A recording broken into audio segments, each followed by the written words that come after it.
Hi guys! Welcome to our channel! It's another beautiful day in central Portugal, and today, before we get on with the subject of this video, we just wanted to say thank you to all the subscribers and viewers, and And thanks for your lovely comments and great feedback.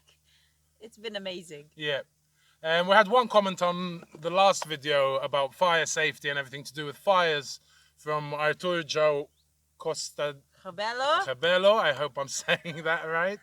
And he just said, obviously it's not only eucalyptus, which is a big danger. Pine as well isn't endemic to Portugal. And years ago, there used to be loads and loads of cork oaks. There still are, but they had cut them down years ago to build boats during the Age of Discovery and wine barrels, and they planted pine instead. And then 50 years ago, they also planted a bunch of pine because of the paper and eucalyptus because of the paper industry. In the last video, we mentioned the disaster that happened at some party or festival. And we said it was over 100 cars. In fact, it was over 100 cars, but it was 422 or 23 cars. Thanks to Oronero, who gave us the link, because I mean, this happened just before we came into the country, and it was just a story we heard through some friends. So thanks for pointing us into the right direction to see the video. And when you see these images, it's just so devastating, eh? I can't even imagine how scary that must have been. Yeah. Which goes to show that you really have to follow all the advice, recommendations and the law if you're going to live in this country. Yeah. To keep everyone safe. We can't make this video without thanking the most important people really in the situation, and that is the bombeiros.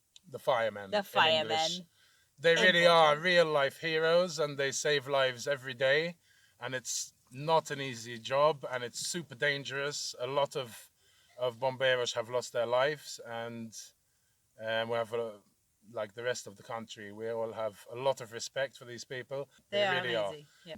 A lot of the time during the critical period, you see a lot of drives to collect water and power bars for them, because I mean they'll be fighting these fires sometimes for days, weeks, even weeks and a long time, you know, and it's just amazing the work they do anyway. So we just wanted to thank them from the bottom of our hearts and from everyone who lives here, because we all really appreciate them. So thank you very much, guys. Keep your comments coming because we appreciate them all. Yeah, definitely. And even if there's any subjects that you think would be useful for our viewers and subscribers, basically we don't want our channel just to be a vloggy channel, and if we can impart any information through our own experiences and our viewers and subscribers, all the better. So let's get on to today's video. So here are 7 things you can do to protect your house against rural fires. Okay, number 1 is around your building you should have a strip of non-inflammable material. So be it sand, be it gravel, around 1 to 2 meters wide, all around the building. This is to protect it from the fire coming too close, obviously, to your home. To coming to your house, it's that barrier, it's very important. Yeah. Number 2, avoid having very inflammable vegetation within 10 meters of your house. And make sure you don't have any hedges of a species that accumulate a lot of woody material inside them. The law is that you have to clean 50 meters around your house.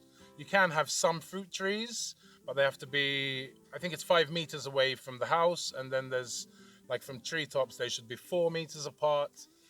But it's important that if you do have property in Portugal, is to go to a site like Safe Communities Portugal and look up all the laws that you have to abide by.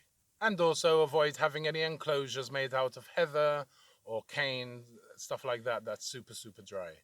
So number 3 is if you do have a watering system, which you should have really, just make sure that all the pumps and pipes are all in good working order.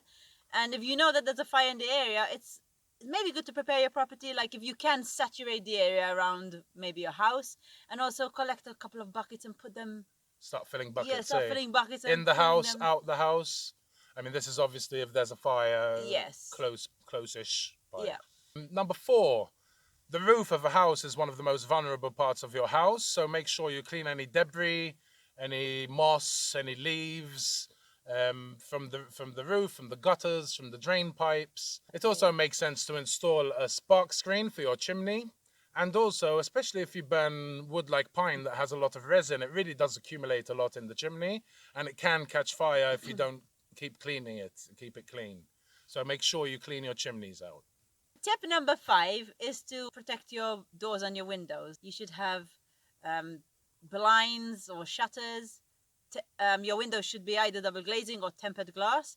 Yeah. And if possible, sliding windows, so it's very easy to get in and out. Yeah, no obstruction can block it where you can't open a window. At least, I mean, hopefully you're not going to be in there while the fire is literally on your land, you know, but anyway. No, but things happen. It's good to be prepared, like we said. So if you're prepared, you won't be so crazy when it happens. Number 6, and we touched on this in the last video a bit, just keep the access to your land clear from debris, and even if you can have a place where it's possible to do a U-turn, that will help like big fire trucks and everything when they come in to turn. And if it's a 1-lane dirt road or something, you just make the access much easier for everyone involved.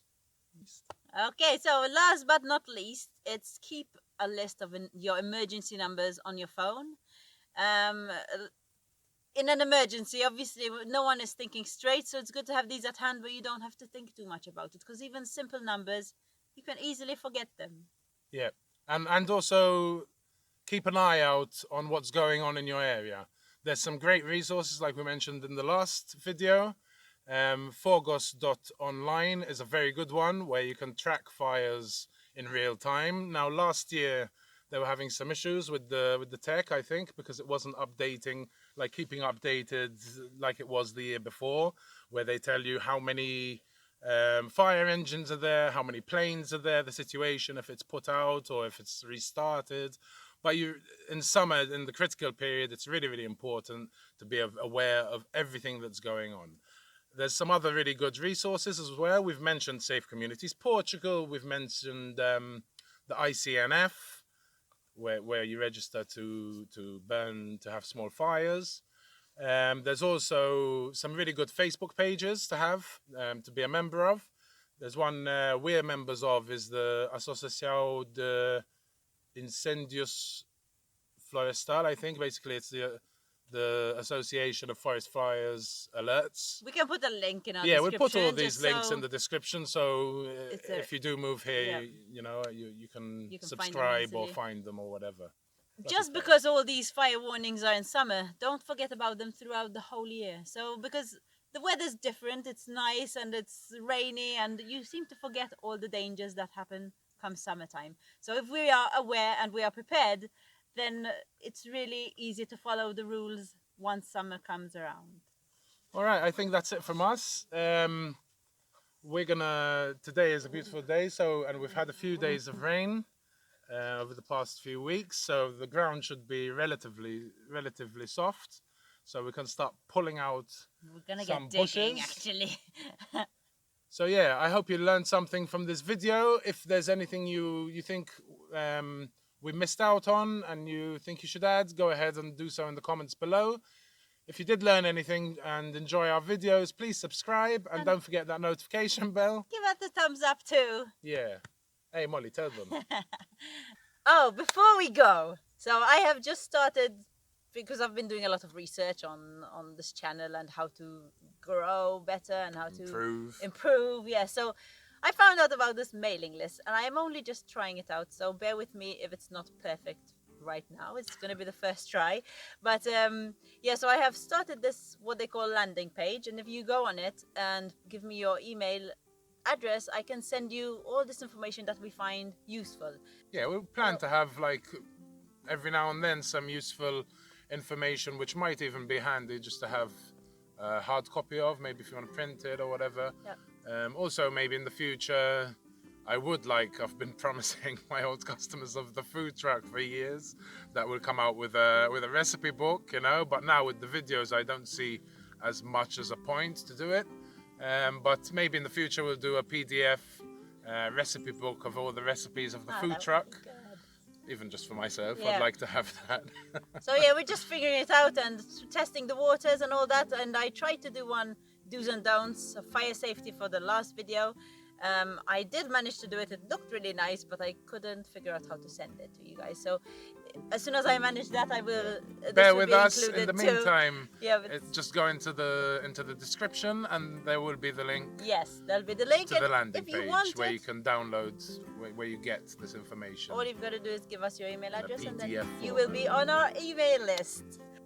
Right, that's it from us. That's it from us. Thanks Bye for again. watching. Have a great day. Bye, Molly.